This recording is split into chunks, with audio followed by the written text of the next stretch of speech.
네, 안녕하세요. 제 100회 세무회계 2급 기출문제 풀이하도록 하겠습니다. 세법 1부 2부 있고요. 우선 이번 시간은 세법 1부, 법인세법, 부가가치세법 풀이하도록 하겠습니다. 1번, 법인세법상 청산소득에 대한 납세의무자. 납세의무자에 해당되는 것은, 자, 우리 청산소득은 이제 영리 내국 법인만 있습니다. 외국 법인은 청산을 외국 본점에서 하기 때문에 국내에 청산소득 납세의무가 없고요.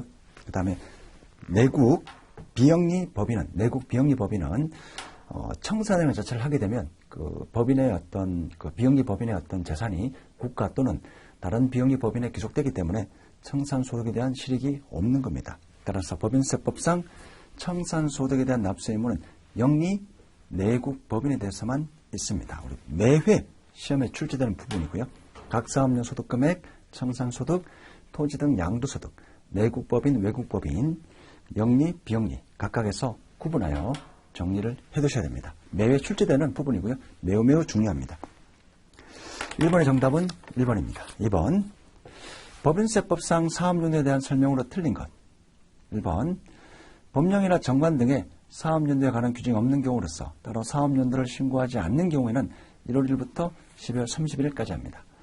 우리 사업연도는 중요한 내용이고요. 우선 관련 법령에 세법 이외에 다른 법령에 사업연도 규정이 있으면 그것을 우선 적용하고요.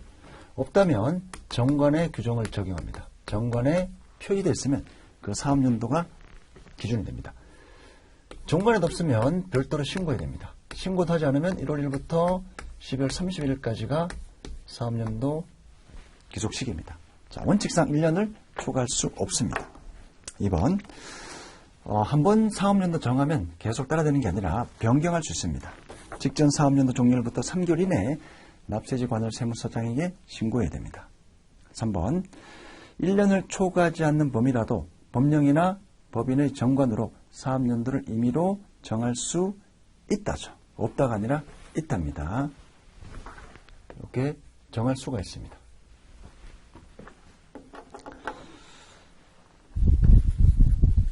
4번, 사업연도가 변경된 경우에는 종전의 사업연도 개시일부터 변경된 사업연도 개시일 전날까지 기간을 1사업연도로 합니다. 맞는 표현이고요. 자, 3번, 법인세법상 납세지에 대한 설명으로 옳지 않은 것. 우리 관할 지방국세청장이 일정한 요건, 탈세 가능성이 있거나 일정한 요건이 되면 납세지를 별도로 지정할 수가 있습니다. 2번, 외국법인의 납세지는 우리 법인의 등기부에 따른 본점이나 또는 주사무소, 본점 역할하는 주사무소가 소지지입니다. 3번, 국내 사업장이 없는 외국법인, 국내 원천, 부동산 등 양도소득이 있는 경우에는 각각 그 자산의 소재지가 납세지입니다. 4번, 납세지가 변경된 경우에는 변경한 날로부터 15일 이내에 변경 후 납세지 관할 세무서장에게 신고해야 됩니다. 변경 전이라고 했기 때문에 틀린 편입니다. 4번, 법인세법상 소득 처분이 유보가 가능한 것은? 자, 1번, 접대비 한도 초과의 기타 사유유출, 임대보증을 대한 간주입금, 기타 사유유출, 가지입금 인정이자, 상해나 소득 처분합니다. 정답은 3번입니다. 감가상각 부인액은 유보 항목입니다. 5번, 법인세법상 세금과 공과금에 대한 설명으로 가장 옳지 않은 것. 1번, 업무와 관련하여 발생했다 하더라도 관련 법령을 위반해서 부과되는 벌가금은 송금 불산입 항목입니다. 2번, 외국 법률에 따라 국에 납부한 벌금, 마찬가지로 송금 불산입합니다. 벌금이나 과료, 과태료는 법령을 위반한 것에 대한 제재를 부여하기 위해서 송금 불산입. 3번, 법령에 따라 의무적으로 납부하는 것이 아닌 공과금은 송금 불산입입니다. 자, 폐수 배출 부담금, 선액 송금 불산입이고요. 자, 6번, 법인세법상 손익의 기속 시기로 옳지 않은 것. 1번, 일반적인 상품의 판매는 인도한 날입니다. 2번, 시용 판매는 상대방이 구입 의사를 표시한 날, 그때가 기속 시기입니다. 정답 2번이죠. 위탁 판매는 수탁자가 위탁자산을 매매한 날. 4번의 매출 할인은 약정에 의한 지급길, 약정이 없다면 지급한 날 기준입니다. 7번, 법인세법상 지급이자에 대한 설명으로 가장 옳지 않은 것.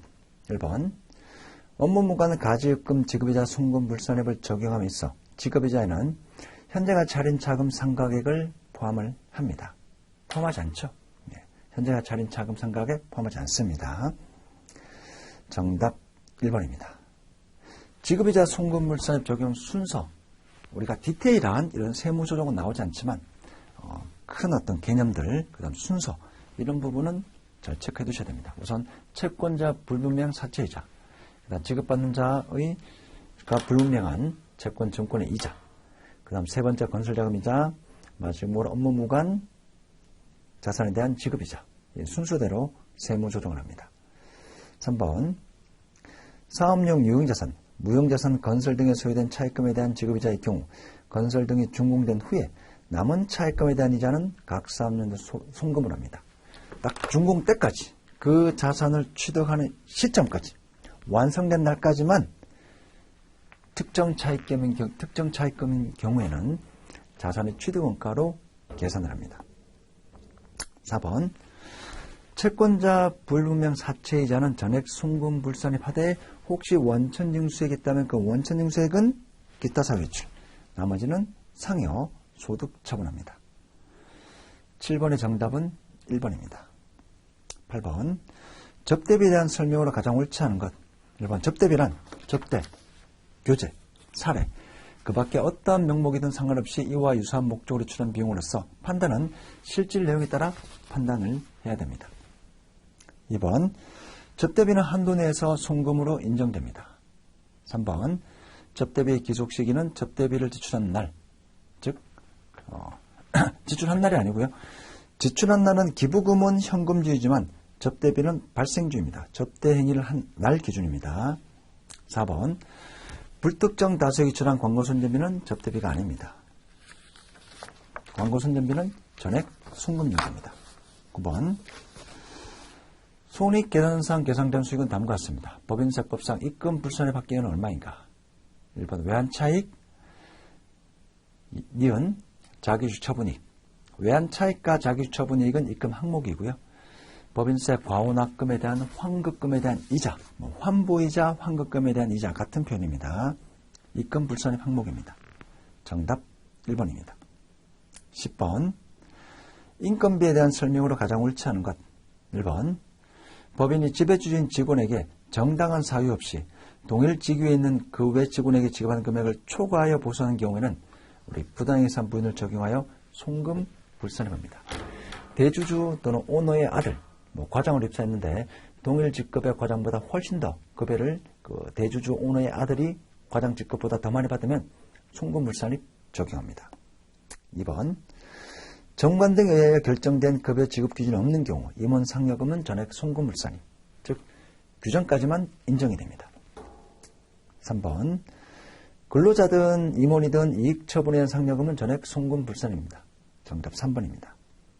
4번 비상근 임원에게 지급되는 보수 중 한도 이내, 직무 범위 이내에 송금 산입하고요. 근데 비상근 임원인데 너무나 과도한 임금을 지급하게 되면 송금 불산입 적용합니다. 10번의 정답은 3번입니다. 11번 법인세법상 법인의 업무용 승용차 관련 비용에 대한 설명으로 가장 옳지 않은 것. 해당 법인은 부동산 임대업 주업을 하지 않으며 업무전용 자동차 보험에 가입했습니다. 1번 승용차가 업무 무관 자산에 해당되는 경우 회사 업무와 전혀 관련 없이 쓴다면 당연히 전액 송금 불산입니다. 우리 법인세법의 대원칙이 있죠. 법인세법의 대원칙이 일단은 법인의 사업과 관련하여 사용이 돼야 됩니다. 명목여에 불구하고 사업과 관련했다면 그 출항은 전액 송금 불산입니다. 대전제죠. 법인세법상 송금이 되기 위한 대전제는 법인의 사업과 관련돼 있어야 됩니다. 그게 대전제고요. 그 다음에 각종 한도 규정이 나오는 겁니다. 이번 업무용 승용차의 감가상각비 내용 연수는 5년을 하고 정액법으로 강제상각합니다. 정답 2번입니다. 자, 업무용 승용차의 감가상각비, 설사 업무 관련된 감가상각비가 800만 원 초과하더라도 그 초과한 금액은 송금 불산입합니다. 업무용으로 사용됐다 하더라도 그 연도에 인정되는 금액은 800가지. 4번 우리 업무용 승용 자동차 감가상각비 또는 그 세무조정 특례는 수익을 얻기 위해 직접 사업하는 승용 자동차, 우리 운수용의 택시 이런 것들은 제외합니다. 부가가치세법의 비영업용 승용 자동차 비슷한 개념이라고 보시면 됩니다. 12번 중간연합에 대한 설명이다 가장 옳지 않은 것. 자, 합병 분할로 신설되는 법인을 제외한 일반 신설법인은 최초 사업연대는 중간연합 의무가 없습니다. 2번 중간연합 시에도 분납을 적용받을 수 있습니다. 1000만원 초과하면 분납 적용 가능합니다. 자, 30만원 미만인 내국법인은 중간연합 의무가 없습니다. 4번 원칙적으로 중간연합 기간이 지난 날부터 2개월 이내에 납부를 해야 됩니다. 13번 자, 법인세 신고할 때 필수적 서류 재무상태표 손익계산서, 세무조정계산서, 이익잉여금 처분계산서, 합계잔액시산표는 또는 재무상태표 이런 서류는 필수적 첨부서류가 아닙니다. 14번 부가가치세법. 부가가치세법에 대한 내용 중 틀린 것. 1번 자, 부가가치세 우리 납세의무자 사업자 컨셉이면 사업자에 해당되는 자로서 개인, 법인, 법인격 없는 사단, 재단, 그 밖의 단체에 부가가치세 납부할 의무가 있습니다. 자, 1번은 이제 공급자 컨셉에 한하여 물어보는 내용이라고 보시면 됩니다. 좀 엄격하게는 이제 앞에 가정을 깔고 공급자 컨셉을 깔고 이렇게 쭉 풀어 어떤 그 보기 내용이 나와야만 정확한 답이 되겠지만 출제자 의도에 따라서 1번은 맞는 표현으로 보시면 되겠습니다.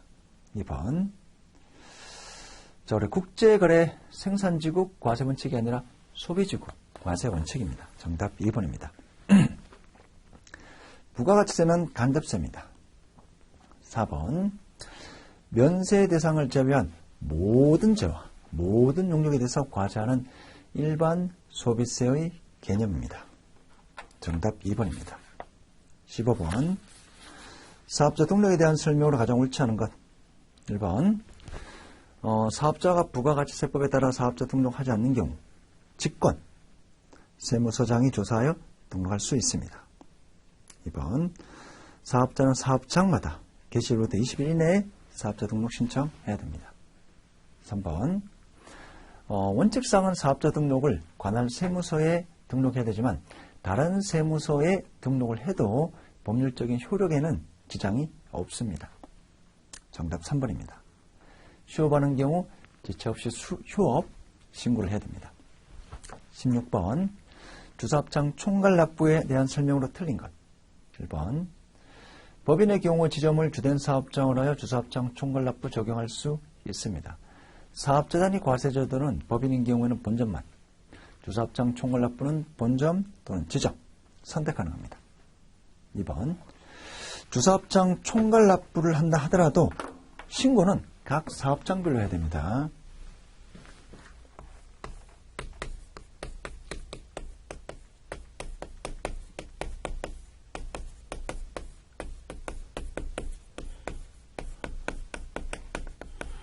자, 주사업장 총괄납부 또는 환급. 자, 이 제도는 납부하고 환급만. 자, 오직 납부한 것 환급만 주된 사업장. 법인인 경우에는 본점 또는 지점. 이것만 가능하고요. 납부와 환급을 제외한 나머지 모든 의무는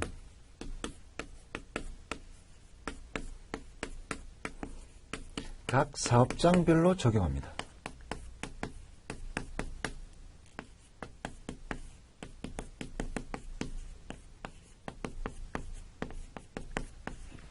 각 사업장별로 적용합니다. 나머지 모든 의무. 정답은 2번입니다.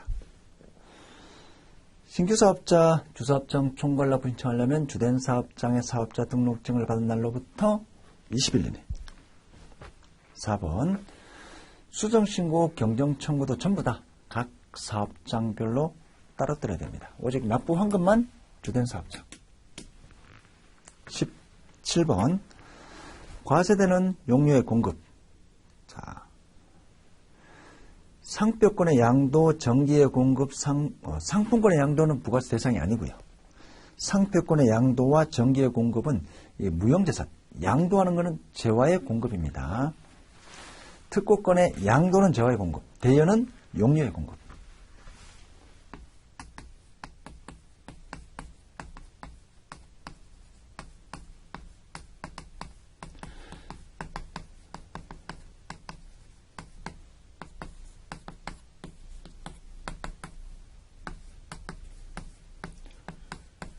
자, 우리가 부가가치세법에서 재화냐 용료기자 구분하는 이유는 이 부가가치세법 적용하는 규정이 틀립니다.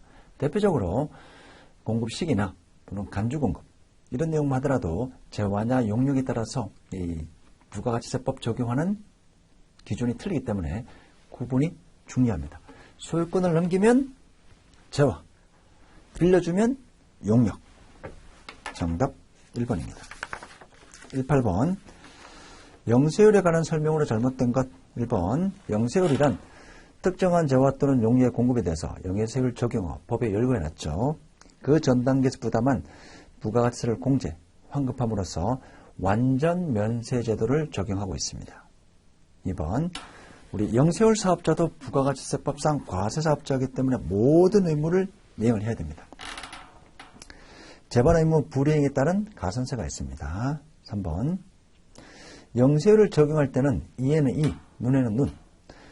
비거주자 외국 법인이면 해당 국가에서 우리나라 거주자 내국 법인에 대해서 면세 적용을 해야만 우리나라 똑같이 영세율을 적용합니다. 자, 여기서 말하는 면세 적용은 영세율을 의미합니다. 여기서 말하는 면세는 완전 면세를 의미합니다.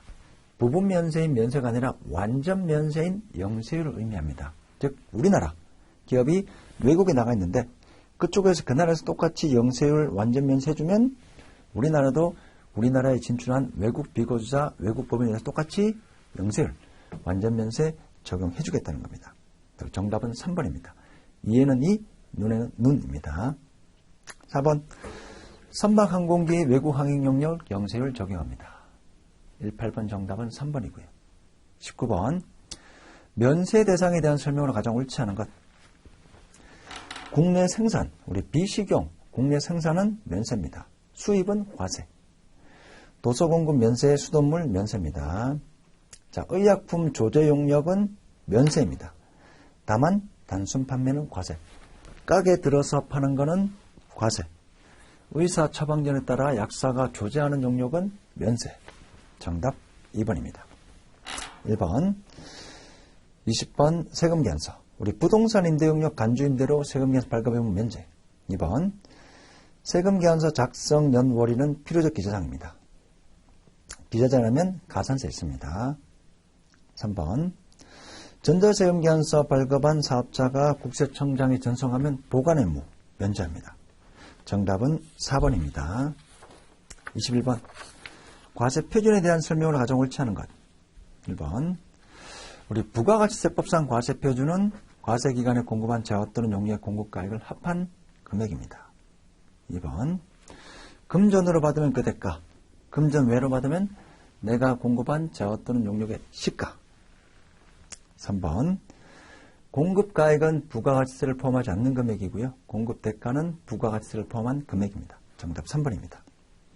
4번 세액이 별도로 표시되지 않는 경우에는 이제 거래 금액에 부가가치세가 포함되어 있다라고 보아 공급가액은 110분의 100을 과세 표준을 합니다.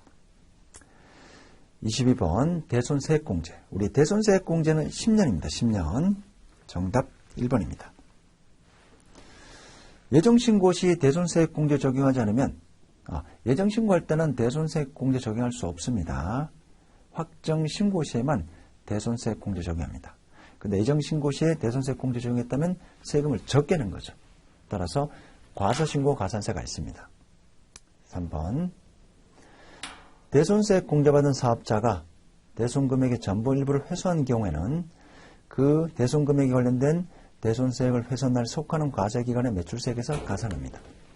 자, 우리 공급자는 매출세액에서 플러스 마이너스 하고요.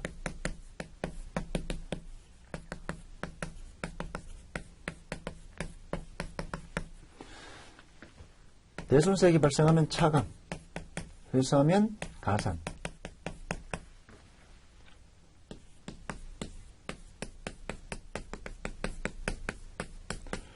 공급받는 자는 매입세액이 조정합니다.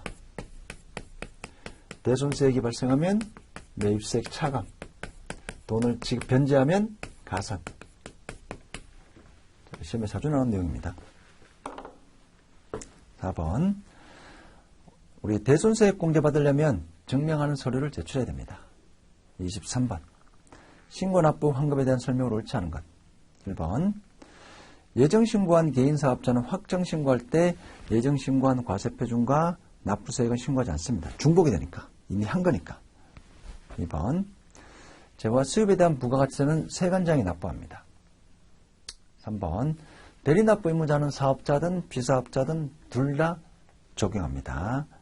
정답 3번입니다. 자, 우리 환급은 일반 환급, 조기 환급, 경정에 따른 환급 있는데, 세무조사에서 혹시, 자, 이때 경정은 세무조사. 세무조사 했는데 혹시 환급이 발생하면 지체 없이 환급해야 됩니다. 실무적으로는 잘 없습니다. 자, 24번, 의제매입세에 관한 설명을 잘못된 것.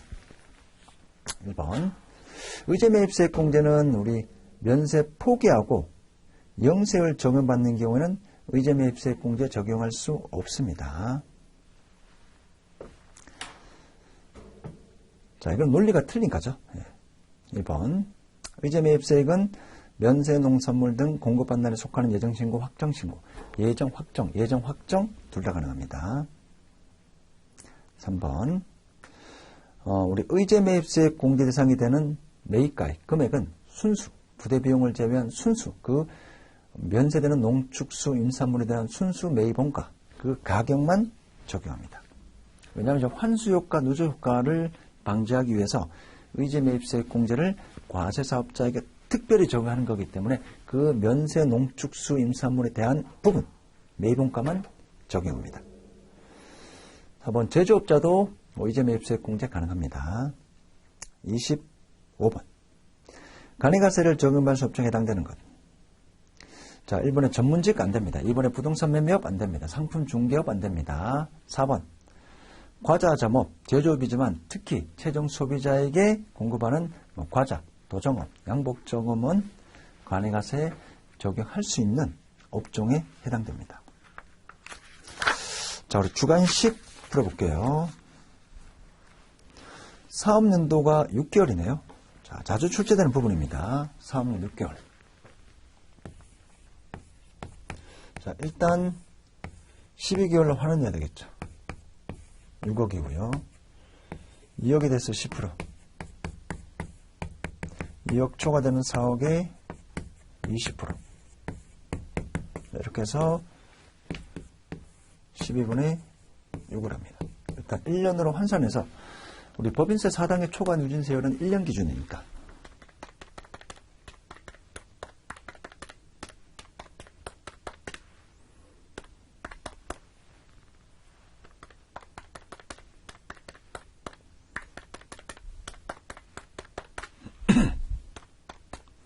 (5천이죠)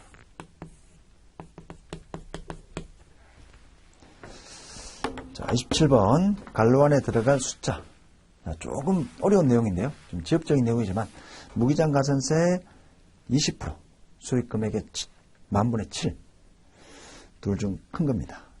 28번 법인세법상 상여로 소득 처분할 금액의 합계액. 자, 법인이 기부하는 정치자금 기부금 인정 안 됩니다. 개인은 가져만 법인이 정당에 기부하는 거 안 됩니다. 300 송금물살인, 교통사고 벌가금 50만원 송금물살인. 자, 증빙서류가 없는 접대비, 기속자 불분명 400만원 대표자 상여. 자, 임원에 대한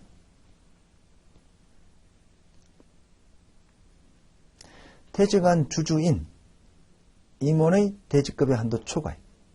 자, 이거는 이제 퇴직할 때 임원 퇴직금 한도 초과에는 우리 근로소득으로 상해로 소득 처분합니다. 따라서 정치한 기부금, 불가금은 기타 사유출, 접대비 400, 기술자 불분명 접대비 400, 증빙서류 자체가 없는 것은 아무래도 법인의 가공 비자금이다라고 보아 그 대표자에게 상해로 과세합니다. 자, 임원이 퇴직금 한도 초과액 상여, 정답은 600입니다. 29번. 자, 예정신고. 우리 3분의 1 조기환급과 일반 과세자는 조기환급과 3분의 1 룰이 있죠. 예정고지하지 않고 개인사업자가 예정신고할 수 있습니다. 3분의 1입니다. 30번. 공제받을 수 있는 매입세액 합계액. 토지 안 됩니다. 공유를 상환된 거 50만원 가능하고요.